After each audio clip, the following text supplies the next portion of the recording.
Assalamualaikum. Welcome to Medical Globe e-learning. I am Nayab Khalid. Now I will tell you about the giardia and remaining organisms of the intestinal and urogenital tract. अच्छा, सबसे पहले फिर अब हमारे पास आता है giardia. Giardia को आप एमसीक्यू के लिए प्रिपेयर करेंगे. इसके अलावा इसमें से एससीक्यू भी आ सकता है. इसका लाइफ साइकिल आपको ड्रॉ करना आना चाहिए फ्लो चार्ट की फॉर्म में. इसकी डिजीज को हम जियार्डिएसिस कहते हैं. ये एंट अमेबा का आपके पास लाइफ साइकिल दिया गया है. लाइफ साइकिल को आपने अच्छे से ड्रॉ करना आना चाहिए आपको. इसको आप फ्लो चार्ट की फॉर्म में लिख लेंगे. ठीक है, जब फ्लो चार्ट की फॉर्म में इसकी पैथोजेनेसिस को आप लिख लेंगे तो आपके लिए इजी हो जाएगा. ये वाला पार्ट पे एज इट इज आपने ड्रॉ नहीं करना. फ्लो चार्ट के पॉइंट्स भी आप साथ लिखेंगे, साथ आप मेचोज, सिस्ट और ट्रोफोजॉइड भी ड्रॉ करेंगे.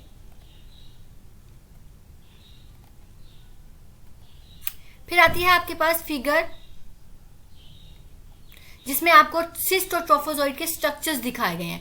ये सिस्ट और ट्रोफोजॉइड के स्ट्रक्चर्स आपको बहुत अच्छे से आने चाहिए. ये आपके लैब डायग्नोसिस में भी इंपॉर्टेंट है. इसके अलावा इसमें से आपसे एमसीक्यू भी पूछे जाते हैं इनके स्ट्रक्चर्स में से, और ये आपको ड्रॉ करने के लिए भी कह सकते हैं, और ओस्पी में भी इसकी डायग्राम्स आ सकते हैं. तो इसको आपने बहुत अच्छे तरीके से याद करना है.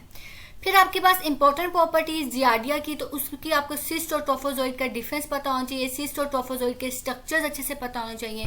पैथोजेनेसिस बहुत इंपॉर्टेंट है. आपको पता होना चाहिए कि ये ट्रांसमिट किस तरीके से हो रहा है, फीको ओरल रूट से हो रहा है. ठीक है, माल एब्जॉर्प्शन हो रही होती है इसमें. ये सारे पॉइंट्स आपको एमसीक्यू के लिए भी पता होना चाहिए, और इसको आप एससीक्यू के लिए भी प्रिपेयर करेंगे फ्लो चार्ट की फॉर्म में. फिगर 51.3 एंड फिगर 51.5 ये दोनों जो है आपसे ओस्पी में पूछी जा सकती हैं. पैथोजेनेसिस पूरी अच्छी तरीके से करनी है आपने. क्लिनिकल फाइंडिंग्स के आप नेम्स करेंगे और इसकी पैथोलॉजी आपको पता होना चाहिए. इन केस अगर वाइवा में आपसे पूछ लेते हैं तो आप बता सके. लैब डायग्नोसिस को आपने पूरा का पूरा रीड आउट करना है. इसके नेम्स आपने अच्छे से याद करने हैं, और आपको सिस्ट और ट्रोफोजॉइड की भी पॉइंट सारे पता होने चाहिए. इसलिए आपको पता होना चाहिए कि स्ट्रिंग टेस्ट करते हैं हम जियार्डिया में. ये इंपॉर्टेंट एमसीक्यू है. ट्रीटमेंट और प्रिवेंशन आपने नहीं करनी. फिर आपके पास क्रिप्टोस्पोरिडियम. क्रिप्टोस्पोरिडियम को आप बेसिकली एमसीक्यू के लिए प्रिपेयर करते हो. इसको आप थोड़ी रीड आउट करोगे. ठीक है, इसकी प्रॉपर्टीज आप देखेंगे. फिर आपके पास आता है जियार्डिया का लाइफ साइकिल. जियार्डिया का लाइफ साइकिल आपको ड्रॉ करना आना चाहिए बहुत अच्छे तरीके से. इसका सिस्ट और ट्रोफोजॉइड जैसे मैंने आपको पहले भी बताया है, और इसको आप थ्योरी से रीड करके फ्लो चार्ट की फॉर्म में लिख लेंगे, और साथ ही आप सिस्ट और ट्रोफोजॉइड का स्ट्रक्चर भी ड्रॉ करेंगे ताकि आपको अच्छे मार्क्स मिल सके. फिर आती है आपके पास दो फिगर 51.7 एंड फिगर 51.8. ये दोनों फिगर्स आप ओस्पी के लिए प्रिपेयर करेंगे.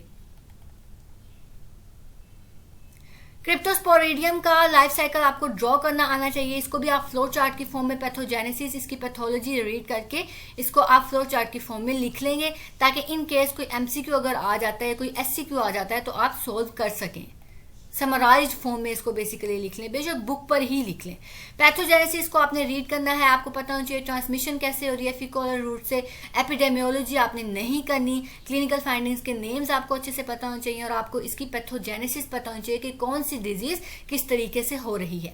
लैब डायग्नोसिस को आप रीड करेंगे. इसमें से एमसीक्यूज आप सेपरेट करेंगे. किनियोन एसिड फास्ट स्ट्रेन हम इसमें यूज करते हैं, ये एमसीक्यू है, और ये डायग्राम जो है आपसे ओस्पी में आपको दिखाई जा सकती है. ट्रीटमेंट और प्रिवेंशन आपने नहीं करना. यूरोजेनिटल प्रोटोजोम में आपका एक ही मेंशन है, ट्राइकोमोनास. ट्राइकोमोनास को आपने अच्छे से पढ़ना है. इसकी प्रॉपर्टीज आपको पता होना चाहिए. इसमें सिर्फ और सिर्फ ट्रोफोजॉइड फॉर्म होती है, ये एमसीक्यू आता है. एपिडेमियोलॉजी आपने नहीं करनी. पैथोजेनेसिस को आप रीड करेंगे. वाइवा में आपसे पूछ सकते हैं, एमसीक्यू में भी पूछ सकते हैं. क्लिनिकल फाइंडिंग्स के आपने नेम्स अच्छे से करने हैं, और इसकी पैथोलॉजी आपको पता होनी चाहिए कि किस तरीके से कौन सी फाइंडिंग हो रही है. एपिडेमियोलॉजी नहीं करनी है, और लेबोरेटरी डायग्नोसिस को आप रीड करेंगे. आपको पता होना चाहिए कि इसमें जर्की मोशन होता है, ये एमसीक्यू पॉइंट है. ट्रीटमेंट और प्रिवेंशन आपने नहीं करना. This is all about this chapter. Thank you so much. Medical Globe brings you the solution to your problems, the problems you face during your professional exams. Yes, we are introducing MBBS Cracks. This book contains chapter-wise important topics. Solved past university questions are given in this book, chapter pearls are given to help you ace your MCQs exams. Besides this, forensic summaries are added, and important pictures from Big Robins and OSPI pictures in high resolution are added to help you ace your OSPI exams. Besides this series for SCQ and OSPI, MCQs Cracks has also been introduced. This book contains MCQs not only from UHS but also from several other universities. So what are you waiting for? Get your book ordered online at a given number, that is 0335 6633 007, and I promise you that you won't regret purchasing this.